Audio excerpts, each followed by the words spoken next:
Power corrupts absolutely, or maybe not always absolutely. It depends on the will and the intent of the individual. And when superheroes are granted powers beyond even their wildest dreams, no one knows for sure what will happen.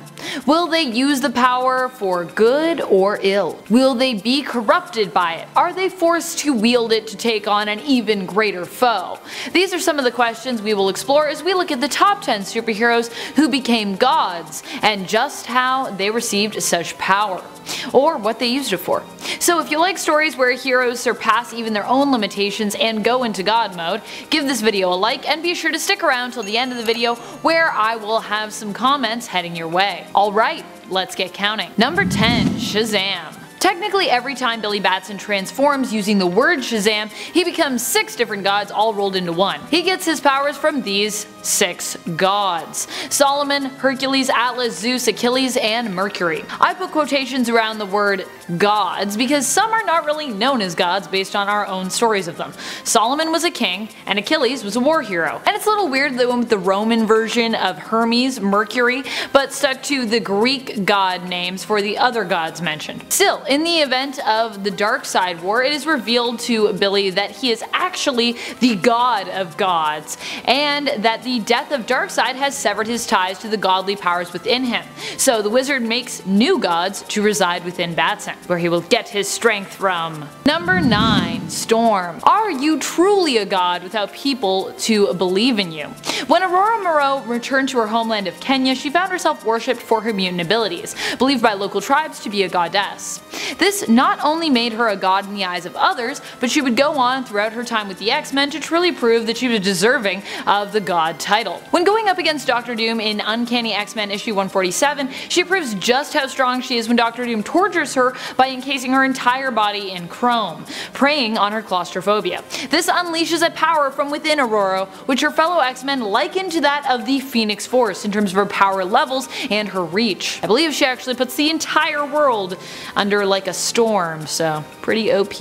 Number 8. Batman. During the events of the Darkseid War, it seemed like all the supers were getting extra powered, Batman not excluded. He ended up finding himself in possession of Metron's prized Morbius chair. The Morbius chair grants him omniscient knowledge and turns Batman into the god of knowledge. He uses his powers to uncover Joker's secret identity and put a stop to crime before it has even happened, much to Commissioner Gordon's displeasure, as the justice system of Gotham isn't really made to prosecute criminals who have yet to commit a crime. Like, you can't do that. It's just like you have no evidence other than Batman being like, yeah, no, I saw it, it's gonna happen. Number 7. Cyclops. When it was made known that the Phoenix Force was on its way back to Earth, it created a divide between the Avengers and the X-Men. The X-Men believed that the Phoenix Force could be used to fix the world after the events of M-Day. The Avengers believed that the Phoenix Force would only destroy the world. The Phoenix Force was split into 5 by Iron Man and became the Phoenix 5, possessing Namor, Emma Frost, Scott Summers, Magik, and Colossus. Eventually, the power was rejoined as different members of the 5 fell off, losing their power and having it reabsorbed into the others until just Scott was left. Up until the last bit of power entered him, he was actually able to stay on the light side of things, but the full power of the Phoenix Force eventually turned him dark and caused him to kill Professor X. But for a while there, he was quite godlike and quite good. Pretty impressive. Number 6. Superman. Not only Batman got to have fun during the Darkseid War event, no. The more expected hero also got a taste of what it's like to play God. And finally too, I mean, Superman has always been one of those heroes who fans liken to a god, even just at his normal power level.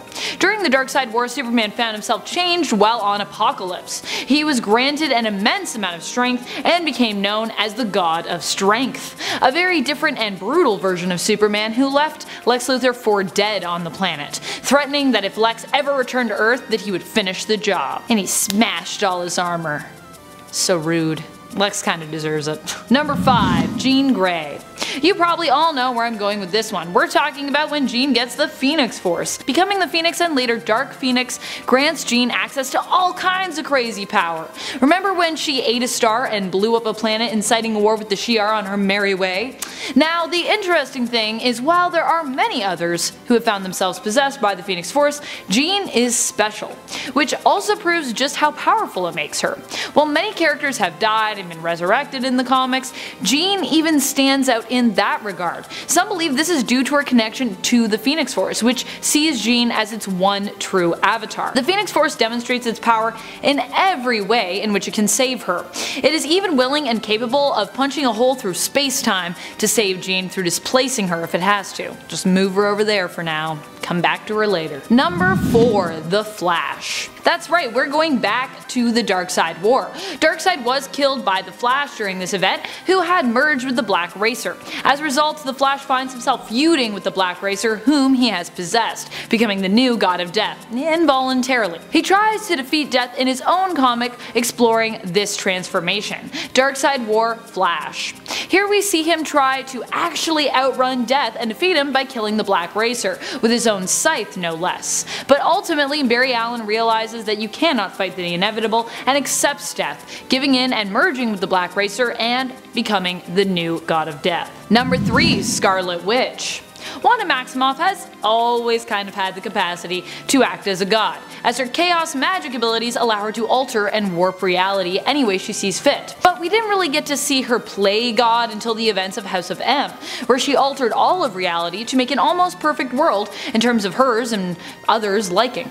After her illusion was shattered and her brother was killed, Wanda suffered a psychotic break, which sent her into full-on god mode, and caused her to go one step farther than the previous delusional fantasy world she had previously created. She removed 99% of mutant population's powers with the words "no more mutants." Later on, she would use her power once more to defeat the Phoenix Force. Although Scarlet Witch doesn't often flex these powers, when she does decide to go god mode, she is a force to be reckoned with. She may not be as godlike in the MCU, but she did manage to hold off Thanos, who is basically a god, with a single hand. So that's something. Maybe one day MCU Scarlet Witch will also be a god. Who knows? Number 2. Hal Jordan. Hal Jordan had become possessed by the fear-feeding parasite Parallax, which caused him to become evil and power-hungry after the destruction of his home, Coast City. He killed a bunch of Green Lanterns during the pursuit of power, venturing to the home base of the Green Lantern Corps and absorbing their power battery. Hal went by the name Parallax and believed all the death would be worth it, as he planned to use his now omnipotent powers to fix the universe. Other superheroes banded together to stop him in the events of Zero Hour, but failed. However, Hal would later attempt to atone for the damage and death he had wrought by sacrificing himself to power Earth's dying sun. He would eventually become a normal human again, but not before he spent some time as the equally omnipotent cosmic hero, the Spectre, where he also had god powers. It's pretty godlike though, the Spectre. Number 1. Mr. Fantastic. As the incursion came to a boiling point, without seeing any way of avoiding the inevitable, Reed Richards gathered together as many heroes as he could and deployed life rafts with them inside, to protect them from the ultimate destruction of both universes as they collided. During the collision, it fell to Dr. Doom to try and save both universes. He became a God Emperor Doom, taking on the power of the Beyonders and creating a patchwork world built from the remnants of both Earth 616 and Earth 1610, called Battleworld. The life rafts from both worlds were discovered by Doctor Strange, who was Doom's second in command, and both versions of Reed Richards, Mr. Fantastic of Earth 616 and the Maker of Earth 1610, decided to come together to put a stop to Dr. Doom, believing he was not a good choice for a god. After a fair fight against Dr. Doom and his power level reduced to even the odds, it was decided that Richards was the better choice when it came to someone rebuilding the universe. He was given Molecule Man's power, who had been powering Doom previously, and created the Marvelverse that we know today, even showing kindness to Victor Von Doom by fixing his scars and altering his memories so that he believed his nemesis Richards was actually dead. Aw, so nice. But he gets rescarred later, so poor Victor. Thank you so much for watching, Nerd Squad. I hope you enjoyed this list and taking a look at some of the most powerful states of some of your favorite superheroes. Honestly, almost every good hero deserves a chance to play God, in my mind, just because reading about the way that our heroes deal with such responsibility is often thought-provoking and riveting. What are some of your favorite God mode moments in the comics? Who are your favorite characters who became gods? Any interest in a video where we explore supervillains who activated God mode? Let us know in the comments below. And speaking of comments, it's time to take a look at some of your previous comments from one of my latest videos, Top 10 Most Dangerous Ravencroft Inmates. Sean Edwards says, imagining if they did a crossover where the inmates of Arkham go to war with the Ravencroft inmates. Oh man, that would be epic. I would totally read that crossover. Imagine the darkness Shriek would bring out in the Joker, and imagine all of Gotham's crazy serial killers just teaming up with Carnage. They would wreak so much havoc, especially if they all escaped during the crossover. Yeah, I think that would be cool. Bernard's World comments, you should do the 5 comments on your socials. Okay, so a lot of interest for comment response videos from me. Yeah, I think I'll have to make that happen. I'll pick some of my favorite comments from each video and post some responses to them somewhere. I love reading and responding to your awesome comments actually. And that's all the time we have for comments in this video today. Be sure to comment below for a chance to be featured in a future video and get some personal responses from me, myself, and I. And remember to like, subscribe, and ring our bell as well. This has been Top 10 Nerd, and I'm your host Amanda McKnight, reminding you as always to stay nerdy, YouTube.